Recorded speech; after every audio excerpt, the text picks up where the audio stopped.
Muy buenos días, sea bienvenido a Líderes de Opinión, un programa que analiza los problemas sociales llevados hasta las últimas consecuencias. Líderes de Opinión, del Grupo FM.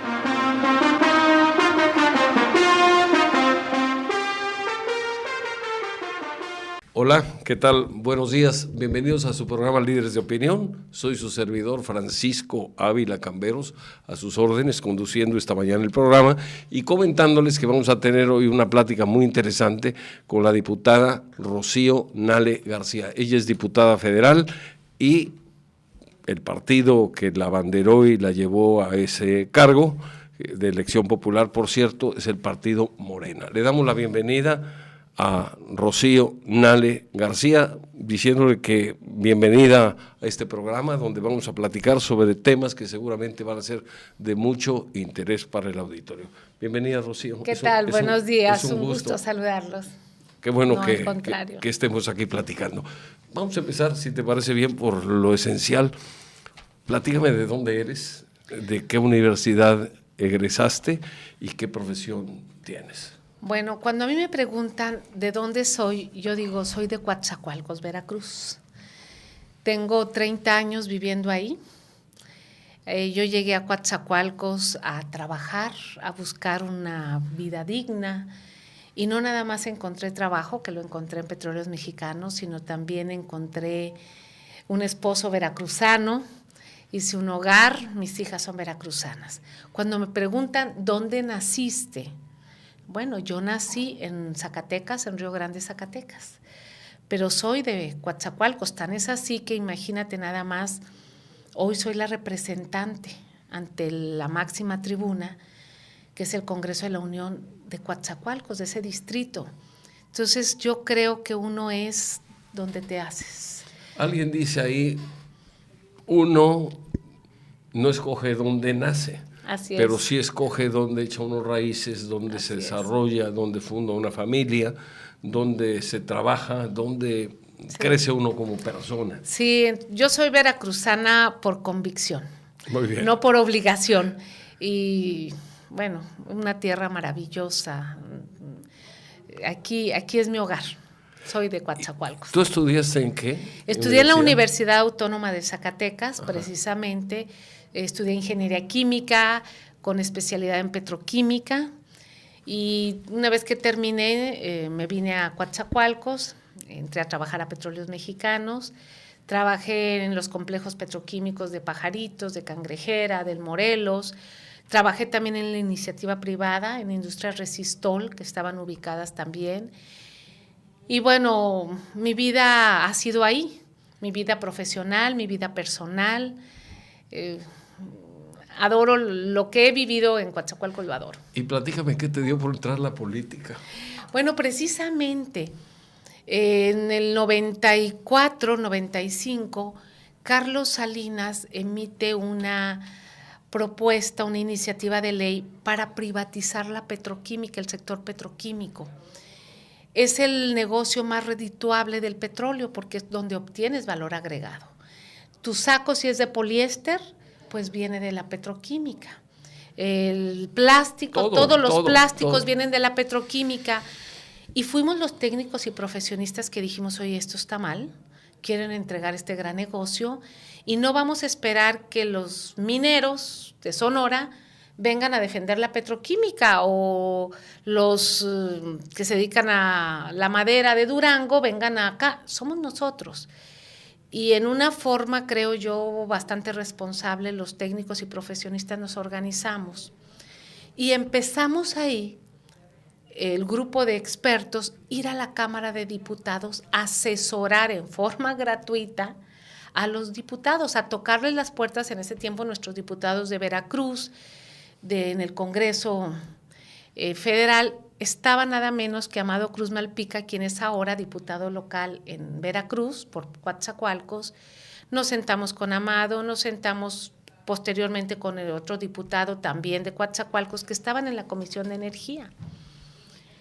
Y ahí nos dimos cuenta que era en la Cámara, que era en los congresos, donde teníamos que incidir para poder frenar la entrega de una industria ya desarrollada.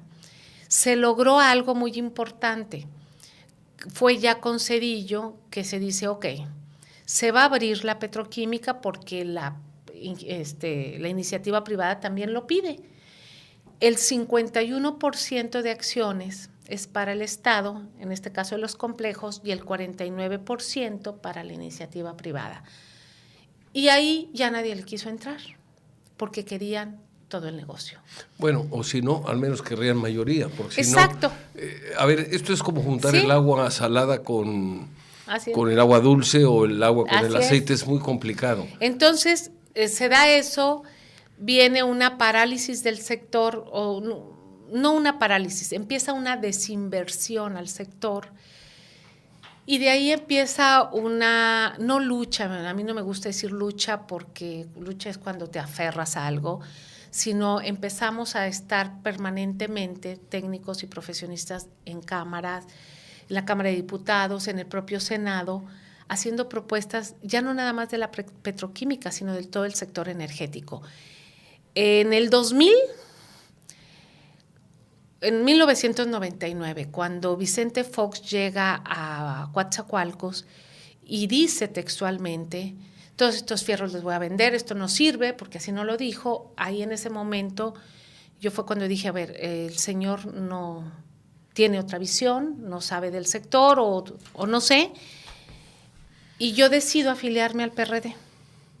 Cuando antes, perdón la interrupción, pero para ir conociendo más sobre tu trayectoria política. Sí. A ver, antes no habías estado afiliada a ningún partido. Cuando estaba en la universidad, me encanta, cuando estaba en la universidad, la vida estudiantil tan rica, tan vigorosa. Había partidos dentro de las universidades, o sea, te invitaban al PRI, al PAN, en ese tiempo había el PSUM, el PMT, el PT, el PARM, o sea, había varios. Y yo recuerdo que dentro de la escuela en la que yo estudiaba, estaba muy metido lo que era el PARM, Partido Auténtico de la Revolución Mexicana, estaba el PSUM. Que era un partido de membrete. Sí, que el PSUM. Entonces, sí haces una vida política de estudiante hasta ahí. Pero en sí, bueno, desde el 99 yo me afilio al PRD. Muy bien. Eso marca de alguna manera tu filosofía política, sí. Porque el PRD pues es un partido de izquierda. Sí, así es. Ahora se ha diluido esa identidad porque buscando a lo mejor una serie de intereses, todos los partidos se han desdibujado en un pragmatismo raro, porque finalmente la gente o el ciudadano o el votante quiere encontrar una figura dentro de un partido, si se me permite la comparación, que le permita saber qué rumbo va a tomar ese partido, qué ideología, qué principios, qué cosas va a defender, qué propuestas puede llevar a la Cámara de Diputados para modificar las leyes. Pero ahora se echó un enredo tan grande donde se ha mezclado la izquierda con la derecha. Yo no sé qué va a pasar cuando en un momento dado un partido como Acción Nacional, que defiende la vida, tenga que tomar una decisión junto con un partido como PRD, que está a favor del aborto. Entonces son situaciones, en mi opinión, que van a generar muchos conflictos y que están en un momento dado generando confusión entre el electorado. Fíjate que bueno, estamos viviendo un momento en la política de México muy interesante. Tenemos como referencia Estados Unidos, donde nada más hay dos partidos, que es el republicano y es el demócrata, y la gente tiene una opción de uno u otro. Yo leía, por ejemplo, que en Noruega hay 18 partidos, y estamos hablando de un país de primer mundo, donde hay países de izquierda, de derecha, de centroizquierda, de centroderecha, de centro, populares, o sea, te hablan, y hablo de un país tan desarrollado, primer mundo, donde el ciudadano, independientemente de la ideología de cada partido, visualiza el proyecto, visualiza a la persona, y son países que van muy avanzados, y estoy hablando de 18 oportunidades que tienen, de seleccionar. Tienen una ventaja algunos de esos países que tienen segunda vuelta. Si no, el que llegaría a lo mejor representando al 10% algunos, de los votantes. Algunos pueden tener segunda vuelta, otros como nosotros, que es la primera, pero yo creo, si tú me lo permites, que hoy en México el sistema que hemos vivido, el sistema económico y político y social, creo yo que viene con un desgaste tremendo por la situación que estamos viviendo. Sería absurdo negar. ¿Hay un desencanto? No, claro que hay un desencanto. Hay un enojo social inclusive. Claro. ¿Y por qué es el enojo? Porque no nos preguntan al pueblo. Nosotros en la Cámara de Diputados, bueno, tú sabes, llegan y determinas decisiones tan fuertes como la que acabas de decir, el derecho a la vida o el derecho de la mujer a decidir por su cuerpo, que son decisiones que de repente te ponen a favor o en contra, o qué hacemos. En Morena, por ejemplo, yo soy la coordinadora del grupo parlamentario de Morena. Cuando un partido como el Encuentro Social sube una iniciativa para de conciencia, derecho a conciencia, ¿cómo vamos a votar? Fíjate que fue muy interesante en Morena. Nos reunimos los diputados, ahora ya somos 50 diputados, entramos 35 y ya somos 50. Sí, han llegado muchísima gente, muchísimos diputados. Y entonces dijeron, oye, ¿cómo lo vamos a decidir? ¿Y cómo lo decidimos? A ver, como cada uno lo sienta. Morena es un partido, es un movimiento plural. Tú como persona, a lo mejor de Jalisco, tengo una diputada de Jalisco que me dijo, oye, Rocío, yo estoy a favor de la vida. Pues, perfecto, vota como tú quieras. Había otro compañero que me dijo, hombre, yo estoy a favor de que la mujer decida sobre su cuerpo. Pero es que hay un problema entonces, muy serio, que no está decidiendo sobre su cuerpo, está decidiendo sobre un cuerpo ajeno. Entonces le dije, a ver, exacto. Un ser humano distinto. Entonces, pero ya es una ideología, que es un tema muy fuerte. Muy complicado. Y salimos y la votación de Morena fue dividida y no hubo ningún problema. Y se les dejó, cada uno representa una comunidad diferente. Yo, algunas mujeres de Coatzacoalcos representativas, pregunté, oigan, viene se llama derecho de conciencia, oye, no, pero ¿cómo creen que les pasa? O sea, yo escuché y uno sale y vota. Entonces, por ejemplo, este tema que tú lo tomaste, Morena hemos estado caminando en eso. Hay otros temas que salimos completamente uniformes, por ejemplo, el gasolinazo. Morena fue el único partido que votó en contra del gasolinazo y ahí no hubo de que, oye, yo quiero votar a favor. No hubo. Si le hubiera dicho, bueno, tú votas porque es tu responsabilidad. Sin embargo, cuando te hablo de que estamos viviendo momentos interesantes es porque nosotros adentro del Congreso lo vivimos, lo vemos. Y quienes pensaban que no se podía, porque estás en la Cámara y ahí todos son arreglos, pues no es cierto. Ya casi a 3 años de esta legislatura nosotros te podemos decir, hemos votado casi el 85% de los dictámenes en la Cámara de Diputados a favor, un 15% en contra, bueno, no un 15, un 13% en contra y un 2% en abstención. ¿Y por qué en contra? Pues dictámenes muy serios.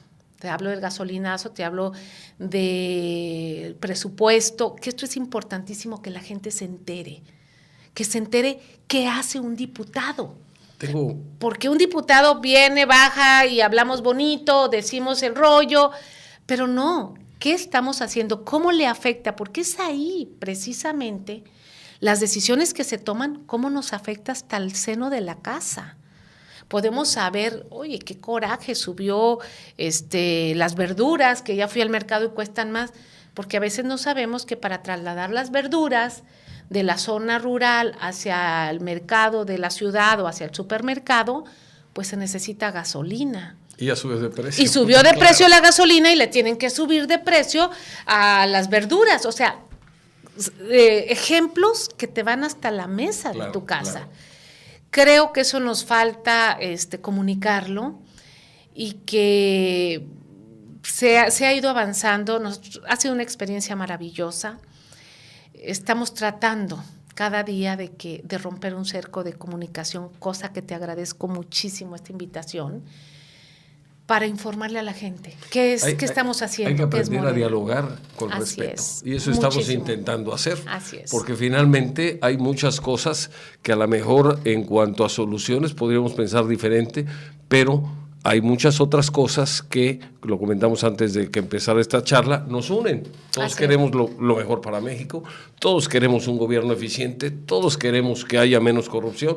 Entonces podemos, si somos negativos, podemos empezar a encontrar diferencias, y si somos positivos podemos encontrar afinidades para poder sumar en la construcción de un país que realmente los mexicanos ya no los merecemos. Mira, esto que me dices, por eso yo quise señalar, hemos votado el 85% de las iniciativas a favor. ¿Por qué? Porque si son iniciativas buenas, ya sea que las presentó un partido, el otro. Hay que sumar. La votamos a favor, claro. Y ni siquiera tienen que llegar a rogarnos o a decirnos, oye, ¿están de acuerdo? Oye, esto está bien, pues vótalo a favor. Muy bien. ¿Está en contra? ¿Está mal? Pues no hay manera. Tenemos que ir a una pausa. Si te parece bien, regresamos en un momento para seguir platicando con la diputada Rocío Nale García, ingeniero químico, egresada de la Universidad de Zacatecas. Autónoma de Zacatecas. Muy bien. Continuamos platicando con la diputada Rocío Nale García. Rocío, más o menos nos has comentado cuál ha sido tu trayectoria profesional, tus inquietudes, el hecho de pues que has militado ya en 2 partidos, que es ahorita representante popular en la Cámara de Diputados. Ya nos dijiste también desde qué fecha empezaste a entrar ya de manera o a participar de manera intensa en lo que es política. Aquí la pregunta que me surge es, yo creo que los gobiernos deben dedicarse a gobernar, no a administrar empresas, por una razón muy sencilla.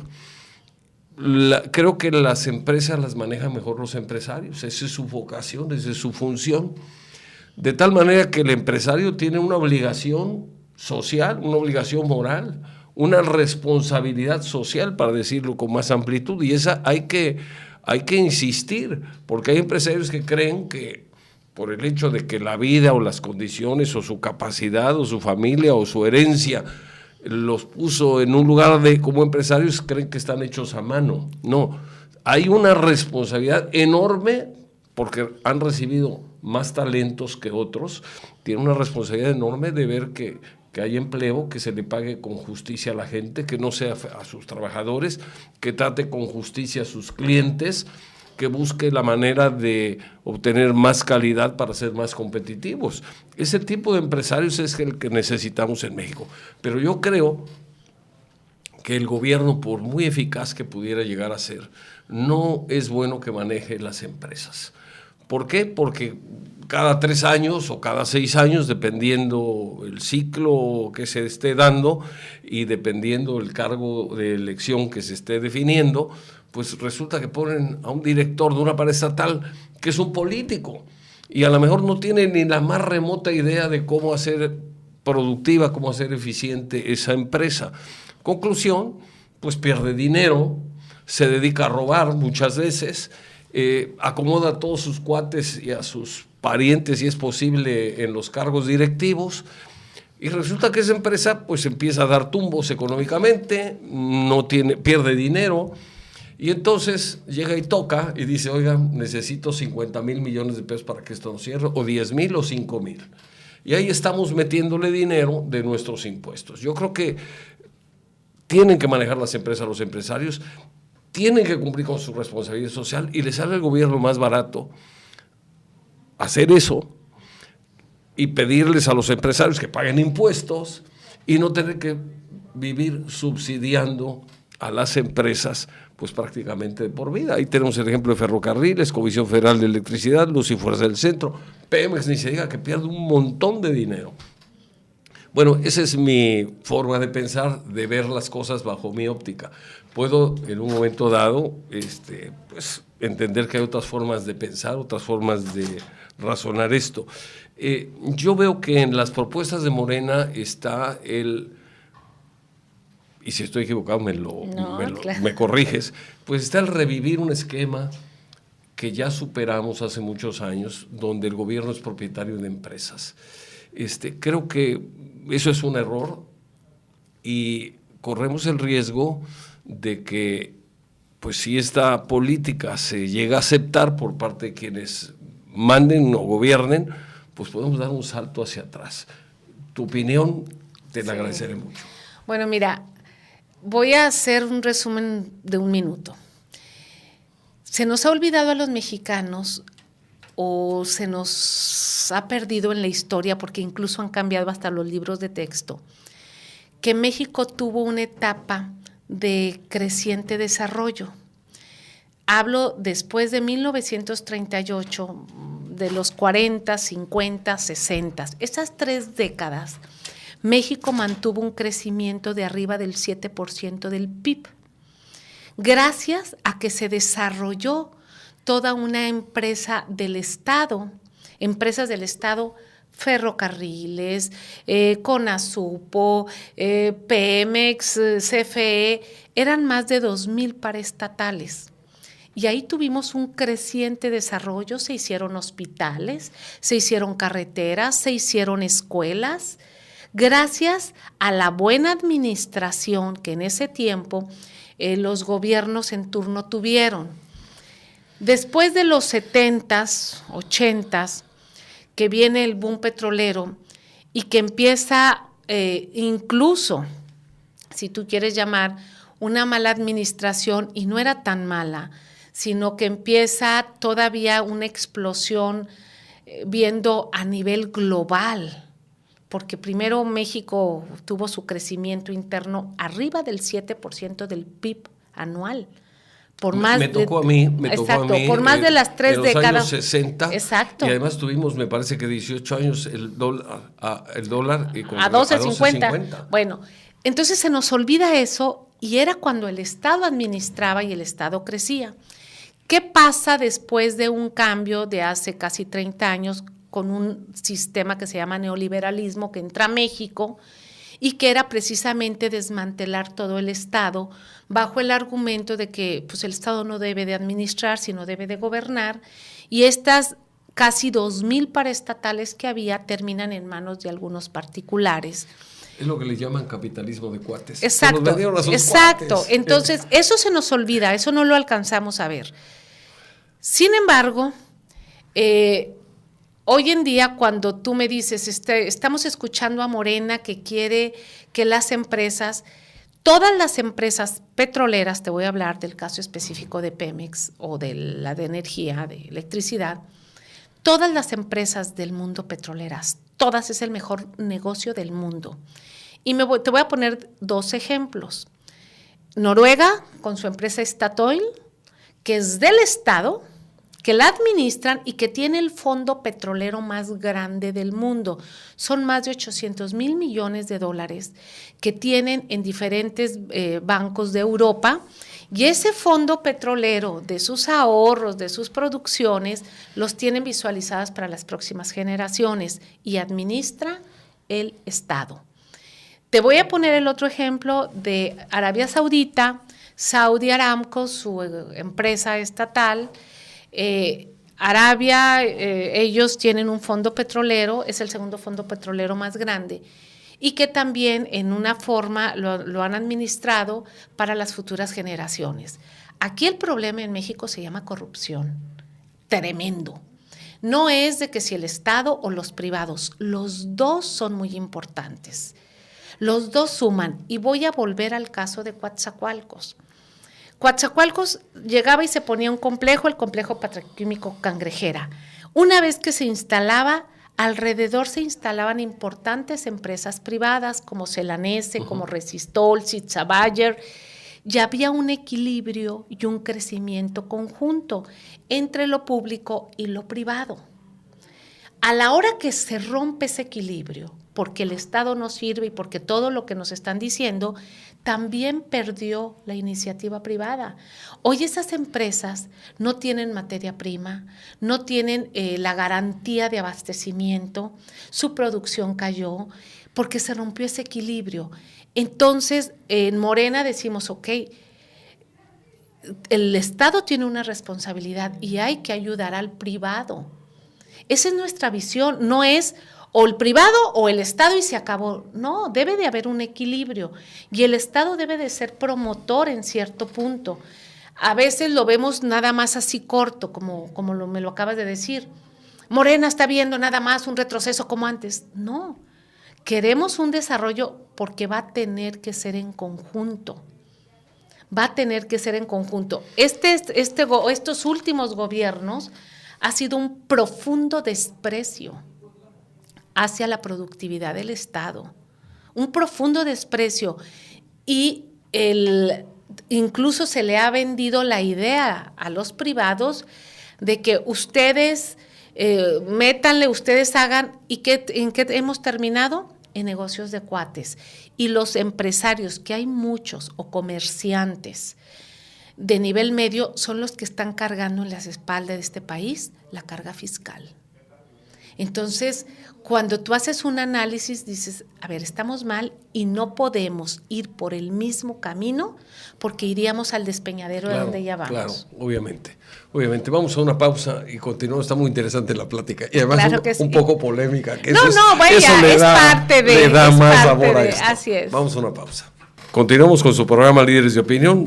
Estamos platicando con la diputada Rocío Nale García del partido Morena, donde, pues además de la charla muy interesante, tenemos algunos puntos de vista un tanto distintos, pero bueno, esa es parte, yo creo que la oportunidad tan extraordinaria de contrastar ideas, propuestas, soluciones. Al final del día todos queremos que México avance, que México tenga un mayor o un mejor porvenir, que haya menos corrupción, que haya más justicia social, que no haya tantos rezagos, que no haya tanta pobreza. Y me comentabas de que hubo una época en que Ferrocarriles funcionaba bien, que México crecía, estamos hablando de la época de los 50s, 60s, tal vez 70s. Hasta empezando los 70s, porque luego llegó Echeverría y le dio en la torre a todo. Pero yo creo que había otros factores. Yo soy de la idea, y digo, esto podemos llevarnos varios programas y a lo mejor sería muy complicado en un solo programa llegar a conclusiones, pero sí quiero adelantarte que me tocó a mí vivir esa época, era yo estudiante y siempre me interesaba saber cómo iba la economía, la política, el petróleo, la situación del país, qué porvenir nos esperaba a los mexicanos. Y hubo un desarrollo estabilizador muy interesante donde sí se crecía 5, 6, 7% anual, cosa que no hemos podido hacer en los últimos años.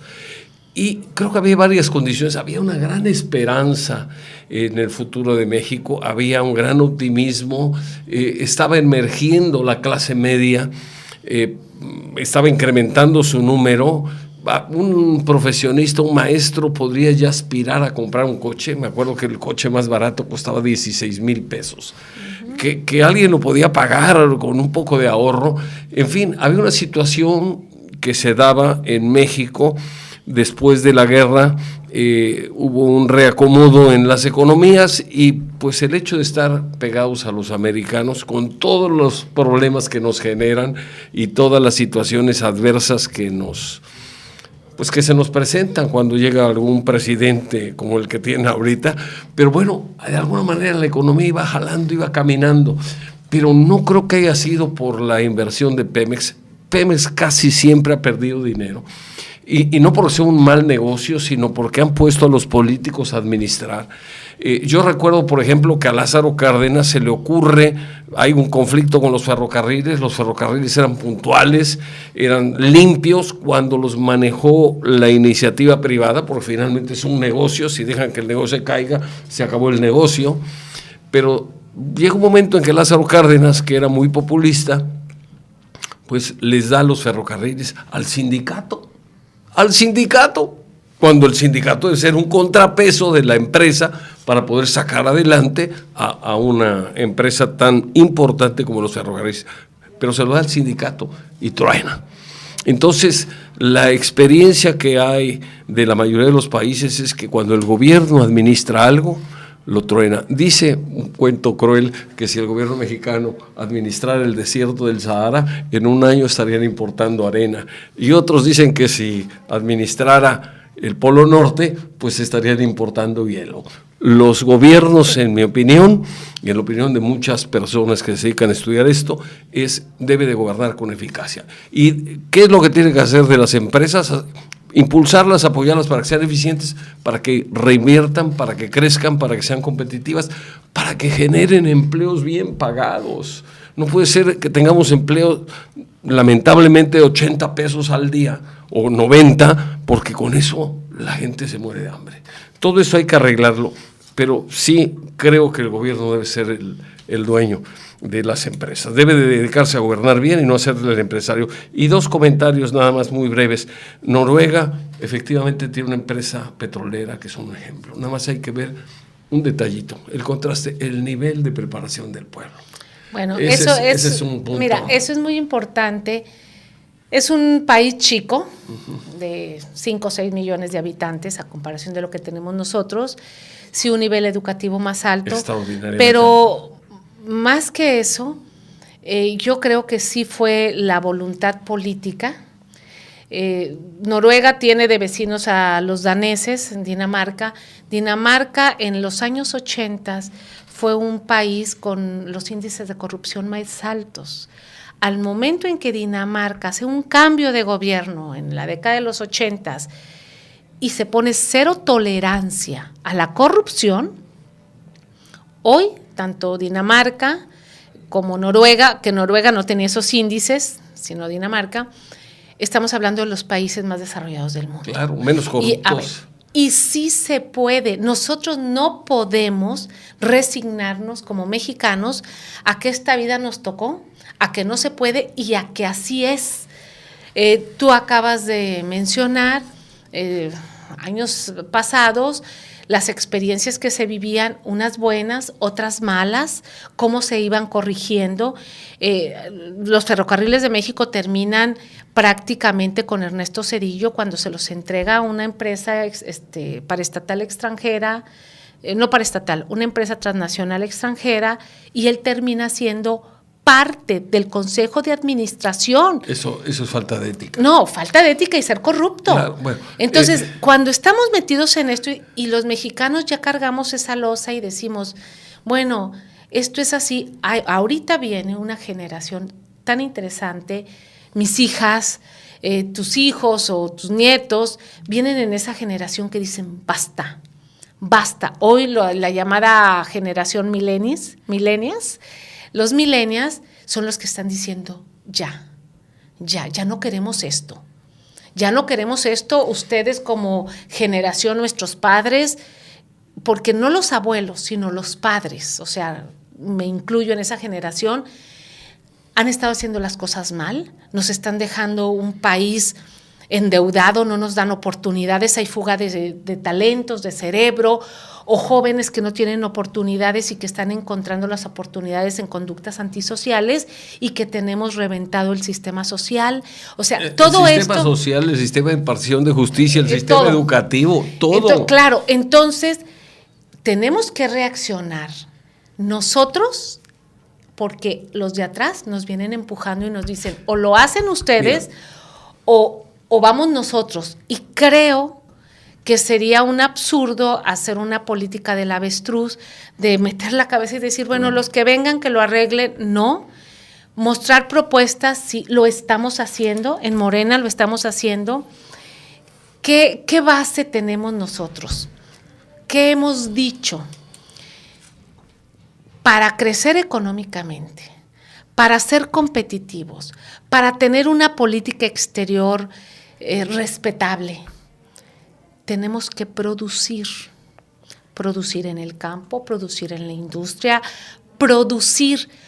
Por medio de la producción, tú vas a obtener empleo. Por medio de la producción, vas a generar incluso el autoabastecimiento, porque si hoy nos cerraran las fronteras, aquí en Veracruz no tenemos problemas, tiramos la la red al mar. La red al mar y vamos y comemos pescado. Pero, por ejemplo, Aguascalientes, Durango, pues sí la van a tener complicada.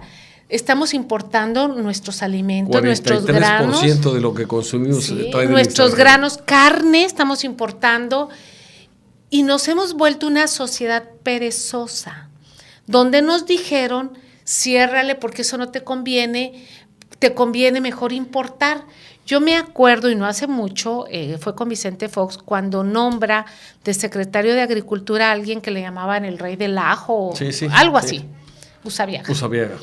Y entonces dijo él, pues que estábamos mal, que era mejor y que era más fácil y más económico importar.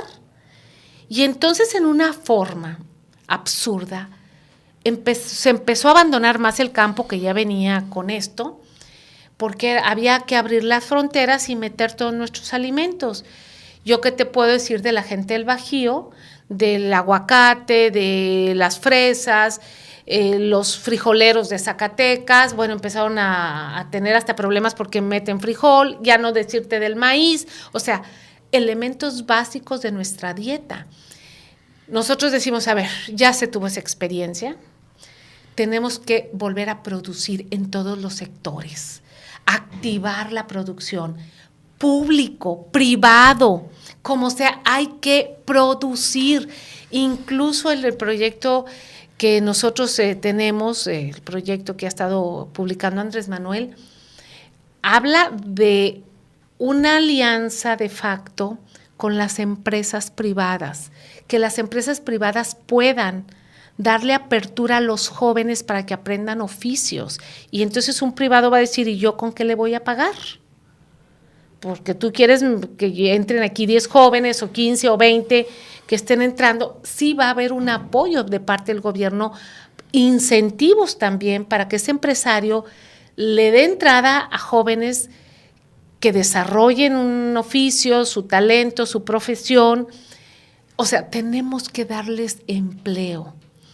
Tenemos que reproducir, tenemos que producir, que construir. Somos 120 millones ya de mexicanos y una generación que no tienen empleo. Y contando. Y contando. Entonces, sí hay un proyecto, sí estamos rompiendo un modelo que nos han metido en los últimos 20 años de que así es y que cuando venimos a plantear otra cosa nos dicen, están arcaicos, están mal, eso no es, o qué te pasa, o estás loco, o empiezan a poner ejemplos que Rusia, que Venezuela, lo cual es negativo. Ni es Rusia, ni es Venezuela, ni es nada. Son las necesidades que tenemos este país y les comento nada más para que veas. Yo estuve hace más de un año en la India, fui a ver la refinería más grande del mundo, que es privada, una refinería preciosa, equivale, por decir, como si fuera Carlos Slim, el dueño de esa refinería, que la tiene en unas condiciones óptimas de alta tecnología, y cómo convive perfectamente el Estado con lo público y lo privado. En la India hay 19 refinerías y nada más se producen 500,000 barriles de crudo diario. Compran petróleo de la India, incluso de Arabia Saudita, incluso han comprado petróleo en México, han procesado cerca de 150 tipos de petróleo, de diferentes. Entonces, cuando yo les pregunté cómo convivían, que la India es un país que tiene más de 1,200 millones de habitantes, una cosa así, o sea, es tremendo. ¿Cómo está generando empleo? ¿Cómo es un país que le llaman los emergentes, que tienen un Producto Interno Bruto, un crecimiento del 5, del 7 o más? ¿Cómo le hacen? Te puedo adelantar algo. Le hicieron algo muy fácil, le apostaron a la educación. Exacto. Esa es la clave. La educación de la India, ellos me decían, un joven, que ellos para ir a hacer un examen a Estados Unidos se les hace muy fácil. Su examen que van para aplicar una maestría es facilísimo para ellos. Tienen un nivel de educación muy alto, o sea, su nivel. Pero además, una cosa que me encantó de la India, yo no tenía el gusto, su nacionalismo, su identidad. Su orgullo de ser, que aquí si lo decimos nos tildan a locos. No, se ha ido perdiendo. Entonces, si decimos, me dicen, ¿qué te pasa? ¿Por qué eres así? Bueno, su orgullo de ser, y lo público y lo privado, es maravilloso. Tienen refinerías del Estado y tienen refinerías privadas. Habría que ver cómo está la productividad de una y otra. Muy bien, las dos son excelentes. Ahí no hay una competencia. Te voy a decir cuál es la visión, que me encantó. La visión del Estado tienen uno de los parques vehiculares más altos del mundo. Tenemos que autoabastecernos, sea uno o sea el otro. Necesitamos la producción de los dos. Y los dos los salarios son iguales, casi iguales. Las prestaciones son casi iguales. El nivel de competencia entre ellos es un nivel de competencia respetuoso. Los privados, si quieren exportar sus gasolinas, lo pueden hacer con un régimen fiscal diferente, porque primero tienen que autoabastecer el interior y después se les permite. Primero lo propio, primero el país. Así y luego lo de afuera. Entonces, cuando uno ve ese ejemplo y dice, exacto, este es un ejemplo que a nosotros nos ha gustado mucho, mira qué bonito, y hay una convivencia y un equilibrio entre lo público y lo privado. No tiene que ser uno, no tiene que ser otro, desde nuestro particular punto de vista, y hay un beneficio para el país, hay un beneficio para la sociedad. Nosotros le estamos apostando a eso. Estamos apostando a la reconciliación nacional, Paco. No sé si tú coincides con nosotros, pero hay una división. Hay una polarización de la sociedad. De la sociedad. Una unidad. Y debemos de reconciliar al país de diferentes ideologías, de diferentes pensamientos, de diferentes creencias, con el respeto mutuo. Yo me acuerdo que hace como exactamente 18 años yo empecé a escuchar y a mí no me gustó, cuando decían, es que los bonitos y los feos, los ricos, los pobres. Los jóvenes y los viejos. Los jóvenes los y maestros los y viejos. los alumnos, no. Exacto, empezó una división. Yo estudié en escuelas públicas. Yo también. Y yo me acuerdo que en las escuelas públicas, en mi pueblo donde nací, podía estar el hijo de un campesino a mi lado y yo era la hija de un comerciante y los dos convivíamos y no había una diferencia, no lo sentíamos. En ese tiempo pues llevábamos nuestro lunch y hasta lo compartíamos. Hoy en día hay una diferencia muy grande, una polarización, donde los que pueden, los que no pueden, los que tienen oportunidad, los que no tienen, y eso empezó a crear una brecha. Y cuando hablamos de una reconciliación en el país, hablamos de una reconciliación en todos sentidos. No lo vamos a obtener de un día a otro. Esta división nos ha costado 2 décadas. Bueno, tenemos que empezar a hacerlo. Tenemos que empezar los mexicanos a sentirnos diferentes. A reencontrarnos. Eso sí lo estamos pensando, eso lo estamos plasmando en un proyecto de nación con una política social incluyente, respetuosa.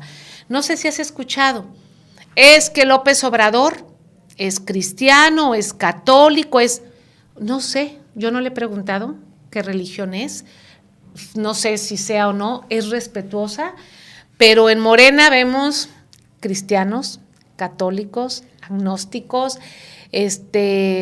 evangélicos, de libre pensamiento, hay de todo. En todos los partidos también hay eso, ¿no? Yo creo que no es exclusivo de Morena, en todos los partidos hay. Yo te pido un favor gigante, es que me están haciendo la seña, tenemos que ir a una pausa, se nos está pasando el tiempo. Cuando la plática es interesante, el tiempo se nos va a todos. Entonces, vamos a una pausa y regresamos con mucho gusto seguir platicando. Continuamos en su programa Líderes de Opinión, estamos llegando a la etapa de conclusiones y estamos teniendo una plática muy interesante con la diputada Rocío Nale García, quien es diputada de Morena, diputada federal. Nos está comentando, entre otras cosas, pues cuál es, según la visión de ella y del partido al que pertenece, cómo se podrían resolver los problemas de México. En algunos puntos coincidimos, en otros tenemos algunas discrepancias, pero queriendo buscarle, pues vamos a encontrar más discrepancias y queriendo encontrarle, vamos también a encontrar más coincidencias. Yo creo que nadie tiene la verdad total. Así es. Creo que el hecho de poder platicar con el micrófono abierto, sin restricciones, es uno de los grandes logros que tenemos en este país. Claro. Se han abierto los medios, hay una mayor libertad. Esto pensar en que lo tuvimos hace 20, 25 años era impensable. Así Entonces hemos logrado ahí esto y yo creo que podemos encontrar fórmulas para emplear a los muchachos de las escuelas, generar empleo, lograr que se capaciten. Debe haber alguna manera de hacerlo, coincidimos en ese aspecto. A mí me preocupa cuando el gobierno dice voy a darles un sueldo, o el gobierno o un partido, voy a darles un sueldo a 2 millones de jóvenes de tanto al mes y a tantas personas más les voy a dar también un sueldo, porque eso puede generar una dependencia, eso puede manejarse desde el punto de vista político, electoral, y al final del día ese recurso lo tendrá que pagar alguien. De algún lado tiene que salir. ¿Y de dónde va a salir? Pues de más impuestos. Yo creo que aquí lo interesante es decir, efectivamente los jóvenes tienen que aprender un oficio, una carrera. Vamos a ver cómo le hacemos para darle facilidades al patrón, para que los pueda contratar. De otra manera, las cargas sociales que tiene que pagar, y además aquí se pagan impuestos por dar empleo, es el famoso 3% la nómina que con la parte adicional se vuelve el 3.45, o sea, es una política de recaudación, no de fomento al empleo, no de fomento a la capacitación. Ahí hay algunas cosas que, bueno, desde la tribuna, tú como diputada, lo puedes a lo mejor lograr. No, mira, sí, es importante esto que mencionas. En el año 2000, cuando llega Andrés Manuel López Obrador a la Ciudad de México, él promueve las pensiones para los adultos mayores. Se hizo antes un análisis de cuántos adultos mayores había, en qué situaciones estaban, porque había muchísima gente de la tercera edad que estaba en una situación vulnerable y muchos viviendo hasta en la calle. No le tuvieron que dar un solo peso más de presupuesto al Distrito Federal. Hubo una redistribución del gasto, hubo una política de austeridad, hubo con Andrés Manuel, que casi nadie lo menciona, hubo una alianza público-privada.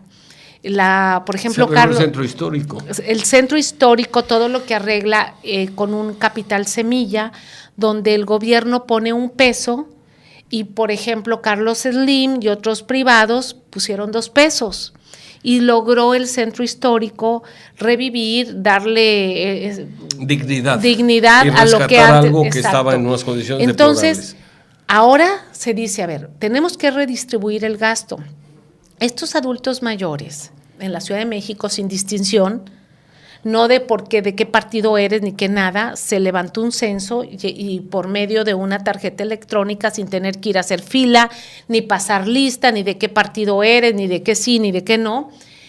¿Te imaginas a una pareja de adulto mayor que les llega a cada uno mensualmente 1,200, 1,300 pesos? Entre los dos ya pagan su luz, ya pagan su agua, dejan de ser dependientes de los hijos, pueden pagar hasta una renta en la Ciudad de México, y los dignificó gente que ya trabajó toda una vida, que ya dio servicio.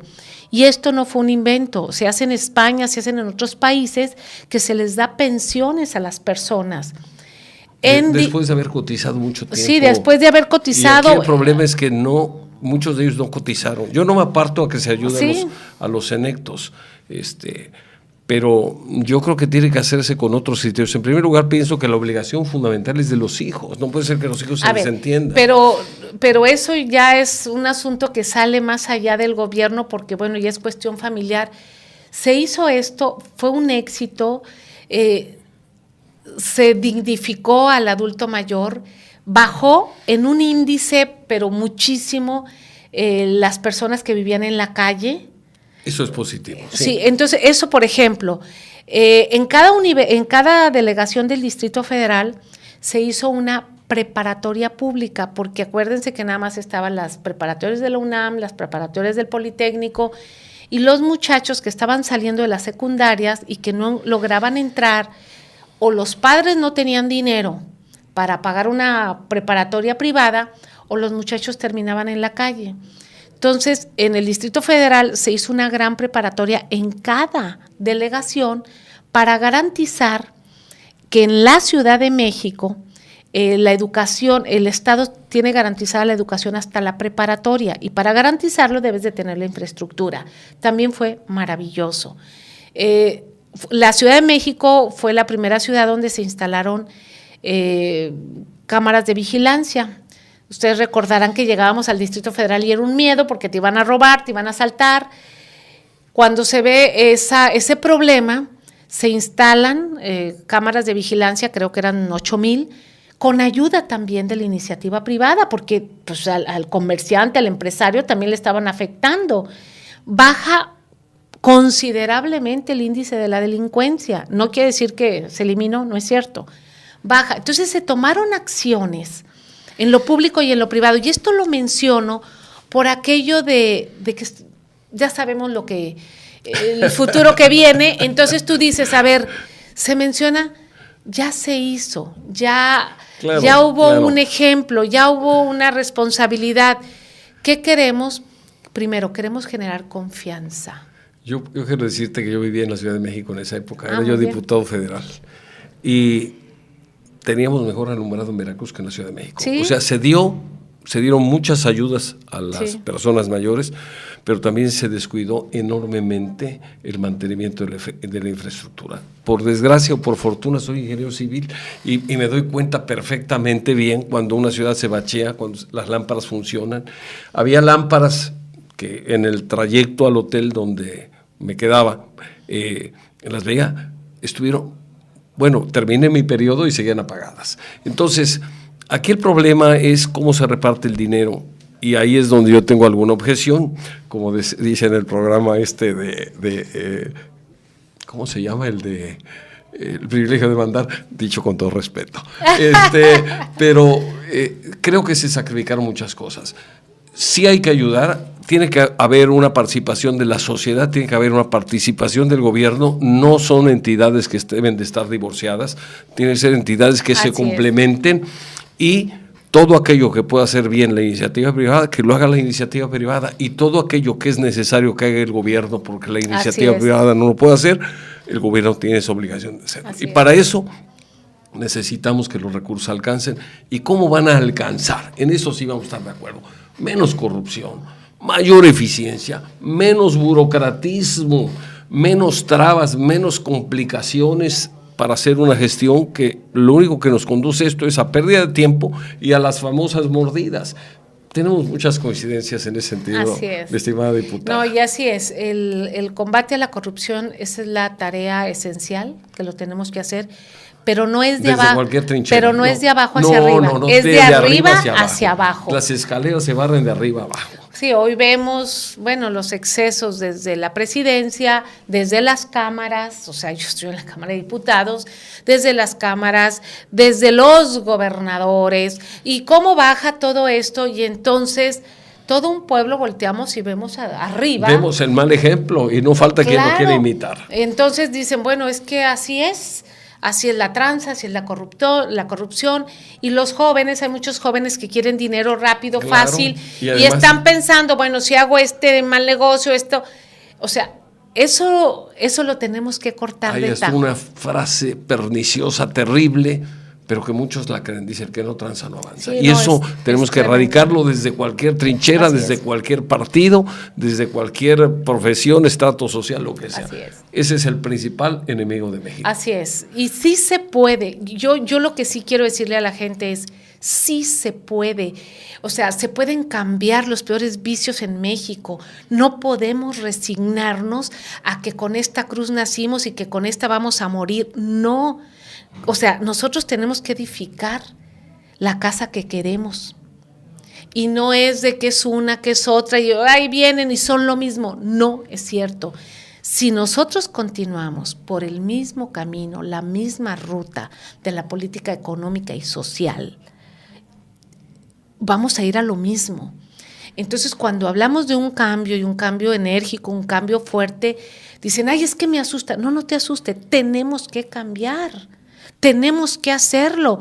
Si en el camino vemos que a lo mejor una de las rutas no es la adecuada, se corrige en ese instante, pero no podemos seguir por el mismo camino. Eso se puede lograr cuando hay gente soñadora y bien intencionada. Creo que eres una gente soñadora y bien intencionada. Pero se puede, sí se puede. Ojalá que haya coincidencia con otras personas que están en tu mismo partido. Ojalá. Sí, yo tengo mis temores. Sí, me espanto ver a Napoleón ahí de candidato plurinominal, me espanto de ver a Bartlett ahí. Pero bueno, yo creo que ese es tema de otra entrevista, otra plática. Aprovecho para decirte que hoy en un diario de circulación nacional, el Reforma, saca una nota muy interesante donde los sindicatos más grandes de Inglaterra y de Estados Unidos felicitan por su nominación a Napoleón y describen el porqué. Está muy interesante. Aquí nos llevaríamos más tiempo leerlo, pero yo te invito a que lo leas. Es más, ahorita te lo voy a mostrar, porque es otra visión. Se nos olvida que efectivamente este señor, que yo no meto las manos al fuego por él ni por nadie, más que por mí, cuando Vicente Fox exactamente le declara una confrontación abierta por lo que representa, por lo que es, después de ese pleito, el 70% de las concesiones mineras se entregaron. O sea, a Fox también le estorbaba un sindicalismo para poder entregar a las 3 grandes empresas, nomás son 3 en este país, que es la REA, que es Carlos Slim y que es Bayeres, quienes tienen esto, y una gran parte de empresas canadienses, ¿no? Y una gran parte de los canadienses. Uh-huh. Se entregaron más de 50 millones de hectáreas en el país, que hoy están explotando a cielo abierto. Pero bueno, es largo este tema. Para concluir, es ahí donde tenemos que ver que Exacto. La libre empresa con responsabilidad social es el exacto, en mi opinión, complemento de un gobierno responsable para trabajar de la mano. Cuando alguien confunde libre empresa con capitalismo de cuates, sí, no, ahí se acabó. Así es. Rocío, así es. Un gustazo que hayas estado aquí y que hayas platicado con toda libertad y que además haya habido con respeto, confrontación de ideas. Un debate, pero este tipo de ideas es no han volado las sillas, no ha pasado nada. No, pero al final de cuentas, tu ideología o tu afiliación partidista con la mía es respetuosa, pero los dos vivimos en la misma casa, que es México. Claro. Y los dos vamos los mismos problemas. Exactamente. Aquí nada más es encontrar de las soluciones que promueve un grupo con las que promueve otro, encontrar consensos, y eso se logra dialogando, analizando y rectificando con valor, con energía, con coraje, con amor a México, aquello que está mal, para corregirse y mejorarlo. Yo agregaría respeto y altura política, porque hoy requerimos en México, en Veracruz,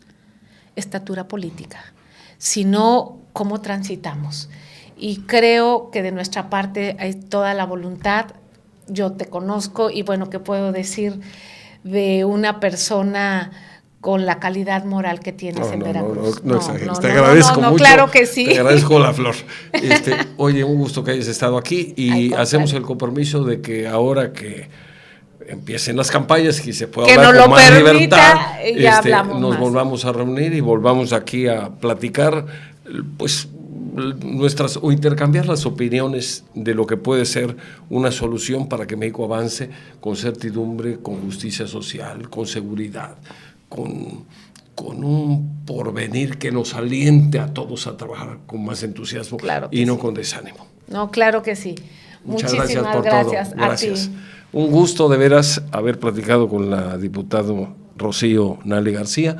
Les agradecemos muchísimo el favor de su atención. Hacemos el compromiso de que, Dios mediante, la semana próxima nos veamos y nos escuchemos en su programa Líderes de Opinión. Muchas gracias y que tengan un buen fin de semana. Hasta pronto.